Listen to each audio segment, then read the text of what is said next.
سوال ہوتا ہے حضرت حسان نے اتنا بڑا یہ دعویٰ کیا ہے کہ آپ جیسا کسی نے دیکھا نہیں، آپ جیسا کسی ماں نے جنا نہیں، یہ کیسے ہو سکتا ہے؟ یہ کیسے حضرت حسان بن ثابت رضی اللہ تعالیٰ عنہ نے دعویٰ کر دیا، جبکہ حضرت حسان تو عرب سے باہر نہیں گئے، آپ کا باہر جانا ثابت نہیں ہے، اگر گئے مکے میں مدینے میں یہاں آپ کے سفر گئے مگر عرب سے باہر نہیں گئے، لیکن دعویٰ بہت بڑا گئے، تو یہ دعویٰ کیسے کر دیا؟ میں کہتا ہوں حضرت حسان رضی اللہ تعالیٰ عنہ نے یہ دعویٰ یہ خود اس طرح اپنی طرف سے نہیں کیا، بلکہ وہ بھی تو انہی محفلوں میں انہی مجلسوں میں بیٹھے ہوتے کہ جہاں میرے نبی صلی اللہ علیہ وسلم نے جبریل امین سے کہا ہے اے جبریل یہ بتاؤ کہ سارے نبیوں کے پاس گئے ہو، آدم علیہ السلام سے لے کر عیسیٰ تک سب کے پاس گئے ہو، اے جبریل کوئی ہم جیسا بھی نظر آیا ہے؟ حضرت حسان اگرچہ کہیں اور نہیں گئے یا گئے تو چند جگہوں پر گئے ہوں گے مگر ہر جگہ ہر ملک میں نہیں گئے۔ حضرت حسان رضی اللہ تعالیٰ عنہ کو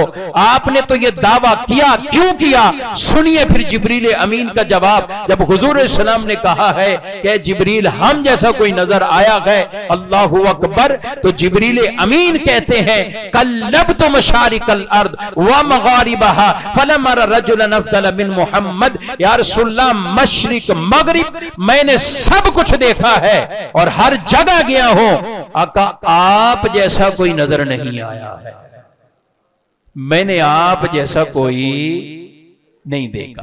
نہ ایسی شان والا نہ عظمتوں والا آپ جیسا میں نے کوئی نہیں دیکھا گیا۔ کون کہہ رہے؟ جبریل کہہ رہے۔ تو جبریل نے جب یہ جواب دیا ہے، صحابہ نے جب یہ بھی حضور سے جواب سن لیا کہ جبریل نے آج یہ کہا ہے، تو پھر حضرت حسان بن ثابت کیوں نہ کہیں وَحَسَنُ مِنْكَ لَمْ تَرَ قَطُّ عَيْنِي، آپ جیسا تو وہ میری آنکھ نے بلکہ کسی کی آنکھ نے بھی وہ آپ جیسا حسین دیکھا نہیں ہے، وہ دیکھے بھی کیسے کہ آپ جیسا کسی ماں نے جنا ہی نہیں ہے۔